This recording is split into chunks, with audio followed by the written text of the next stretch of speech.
Dear Erica, I thought it best to do this publicly. I think public conversations keep everybody honest. And there are some things that certainly need to be clarified because sometimes the gap between the truth and the lie is what happens behind closed doors. You and Charlie began dating in earnest in 2019, and in retrospect, it was accompanied by a season of a lot of change. For one, I was getting married and virtually, therefore, joined at the hip with my fiance. He was sort of a new third wheel at all of our events.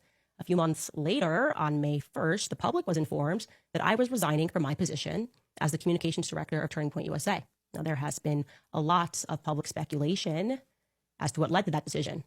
The media ran with it was anti-Semitism or some disagreement about Kanye West, but that wasn't true. None of that was true. The truth, and I think that you very well know what the truth is, because you were around for it, is that Charlie and I had a disagreement which fractured my trust in him. He did something that he had never done before. He lied to my face about money. Now, in retrospect, I believe that the manner in which I discovered the lie might have been by design, but there's no need for us to delve into conspiracy when the facts are plenty enough.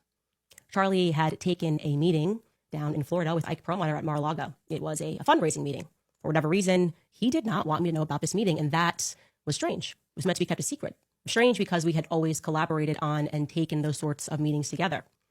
Anyway, I found out about it, and I decided to ask him casually as we were riding up an elevator at the Trump Hotel in D.C. I said to him, have you heard from Ike recently? And he looked me right in the face just as he was getting off on his floor. And he said, no, I haven't. I haven't heard from him in like 2 weeks. And I then said back to him, really, Charlie, because you had lunch with him yesterday at Mar-a-Lago. And I saw his stomach drop. His entire face looked as if he was going down a roller coaster. He stuck his arm back in the elevator really quickly and tried to explain it away. He then pivoted toward an apology, but obviously the damage was done. And if I'm being honest, I was as hurt as I was shocked and confused by it because we were close. We did go back down to the lobby. We sat at a table and we talked. I don't even remember whether or not I was angry. I probably was. That does tend to be my choice emotion. But deep down, there was a part of me that knew that it was coming because of a lot of the new hires that were coming to Turning Point USA post Kanye tweet. Charlie had new people in his ear that were hijacking his ambition, making him believe that money was the truest measure of success. Charlie was a brilliant fundraiser. Everybody knows that, but he was also young. He was naive to what the wrong money could invite into his life. And I warned him. I warned him in that restaurant. I warned him specifically about Stacey Sheridan. Everything about her made my skin crawl. I suspected she and Tyler had something to do with it. I also warned him about Schaefer Security and Dan Flood. You can check the text messages because you have them. And now I am left wondering, obviously, if Charlie had heeded my advice, if he would still be alive. I've also come to another realization that I missed at that time. Maybe the newest and the biggest influence in his ear. Who was that, obviously? It was you. You were the newest and biggest influence in Charlie's life. You kind of all arrived at the same time. And you too, Erica, you lied to my face as we sat down in that hotel and we spoke for 4 hours. But I want to be clear, it was different. You see, with Charlie, I could forgive him. We were always like brother and sister. We went on tours thereafter. But you didn't do it when you lied. You didn't do it out of naivety. You didn't do it because you were young and being pulled into the wrong direction by bad faith actors. Andrew Colvett was never going rogue. You knew that. Every single evil thing that was done to me was done with your blessing. And I consider the onslaught of attacks that I had to endure, they were evil. Because you knew I was telling the truth, and you authorized people with an incredible amount of money to attack one of the few people in politics who was actually grieving your husband. You knew we had a deep friendship. You knew I was telling the truth about the Catholic thing, about everything. You allowed these people to lie and to say that Charlie and I hadn't spoken since 2019. I mean, it's crazy how much of a lie that was. You authorized it, and I now know that. The question is why? It was so cruel, so mean, right? Why impart that on someone who you know, within a sea of snakes, actually cared about Charlie and didn't want anything out of the organization? Maybe it's because I was like a loose end, one person that wasn't controlled by an organization, had just kind of proven that I'd rather lose everything to say something that I don't believe, least of all for money. I mean, maybe it's also because you have his phone. And when I revealed to the public that he had predicted his own death in remarkable detail, maybe you went back and you read the rest of those messages, the ones that I haven't yet revealed to the public, because in retrospect, those messages they're pretty terrifying because they're precise and it feels prophetic. Charlie was gifted. You know that. I know that. And the government most certainly knew that as well since he was a kid, which is why it was at least very interesting to me that you told the New York Times, something that most people didn't pay attention to, but you told the New York Times the night before his murder Charlie's, and I'm going to quote this, you said that Charlie's adrenal glands were just going off. He couldn't sleep. I know enough about Charlie to know what that means. That means that Charlie was being bothered. He was probably having visions like he was in 2018, probably a clearer vision than the one that I had that you guys tried to mock, that danger was coming. And I'm going to go ahead and say that it wasn't about a Jezebel article written by some leftist. Please stop saying that because it's not true. I know Charlie, a leftist article didn't upset him in this way. Didn't make him call a priest to pray over him. He thought someone was going to kill him. He did express that in writing, and you did not lose those text messages. You knew that. But Charlie and I spoke a lot about his third eye. That's why that sentence caught my attention in the article. We spoke about the street lamps that would go off when he would run, about the special school that he had to go to. We spoke about a lot of the things that were strange in our childhood, the testing that both of us had to endure. We spoke about the fact that we could both astral project. You know all of this, of course. You have his phone. And how surprised we were when we learned that not everybody does that naturally. Sleep paralysis, you name it. We had conversations about it.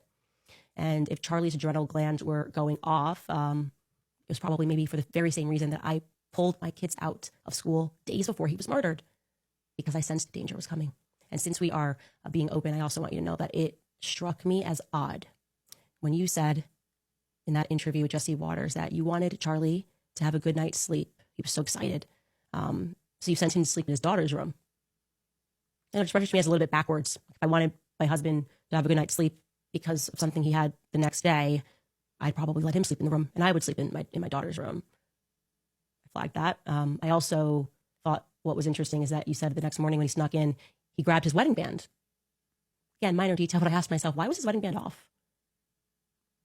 But enough of speculation. Here are the facts.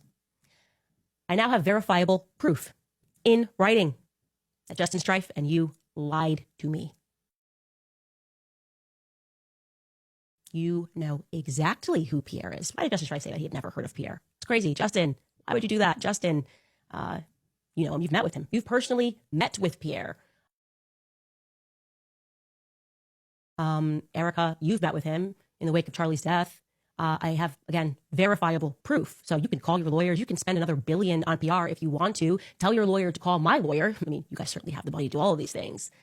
It's not going to wipe away the truth. Okay. The truth is that there was a deal on the table with Pierre, who, yes, is from France, born in France. And that deal was worth billions, not millions, billions, plural, billions of dollars. Just after Charlie was shot, and again, I have proof, Pierre had a phone call with Justin Strife. He also had a phone call with Mr. Don Orico of Turning Point USA down in Tampa. And you know what's really odd? Somehow this Frenchman, Pierre, he knew that Charlie was dead before the rest of the world did. How did he know that? How did he know before I knew? Especially because he wasn't yet a donor to Turning Point USA. Why was he given so much priority? Frenchman. I'm interested. I know that after Charlie died, that deal went through. Yeah. If I'm lying, this would definitely fall within the category of defamation. So, yeah, I'm all in on this one. I'm guessing, by the way, regarding this, Pierre, that this might be the reason that the White House never got back to me regarding the French Foreign Legion being involved with Charlie's assassination. Because, I don't know, there could be a French angle here. Could this be a motive? Could billions of dollars be a motive? I mean, I'll just ask them immediate questions.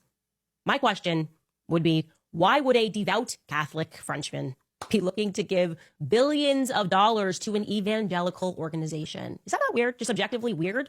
Gosh, that's a pretty big investment. Just really care about free market capitalism? What's France got to do with college campuses in America, full stop? The answer, Erica, is nothing. Nothing.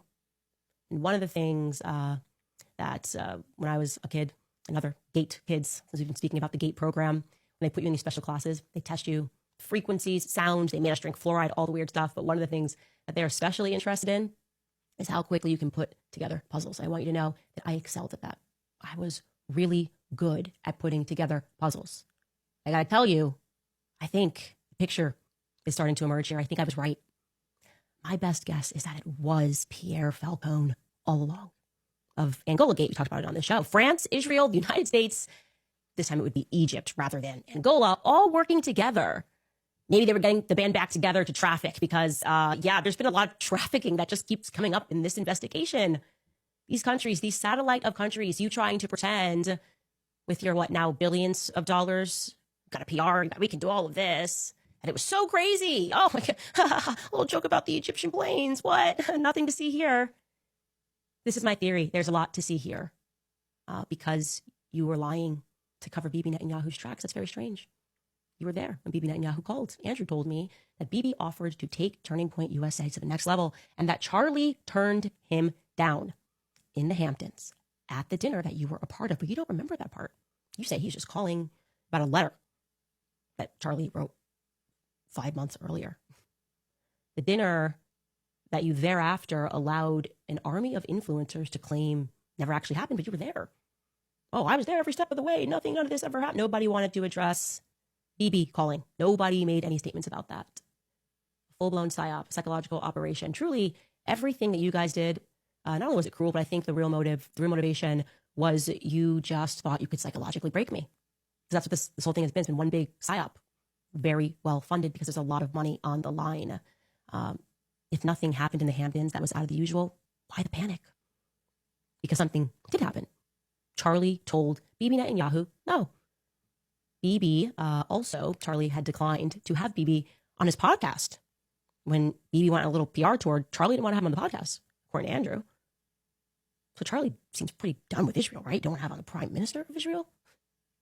But the obvious question here, if the media is not interested in, but I certainly am, is in exchange for what, right? In exchange for what was Bibi Netanyahu going to take Turning Point USA to the next level? In exchange for what? And also, how was he planning to get that money into the company? Turning Point was already worth $100 million. More than $100 million annually. What does the next level mean? It sounds like it would have to be billions. Via whom? My guess is Pierre. Erica. I think that there's a reason Pierre knew that Charlie was dead first. I think there's a reason he was a priority. How? Why? I think France and Israel are involved in Charlie Kirk's assassination. And I'm going to put that out there with full confidence. I also now have very strong evidence which suggests that you lied about your whereabouts on the morning of September 10th. Little details have been edited. You said that you were accompanying your mother as she was receiving a treatment. Like I said, I now have something which strongly disputes that narrative. So I'll ask you this question on behalf of the world. What the hell happened on September 10th? Why are you guys struggling to get your story straight?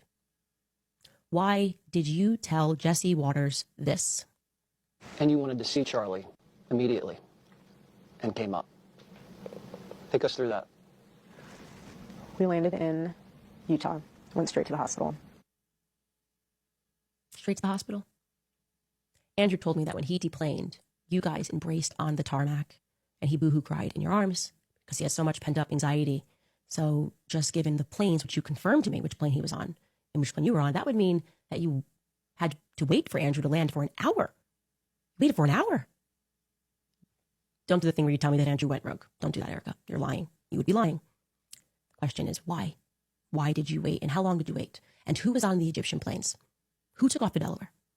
Who stayed behind to communicate on that second plane that was transponding for no reason? I think you know what I know, which is that I'm going to find out. This is not going to be a never-ending mystery. This is not going to be the JFK story.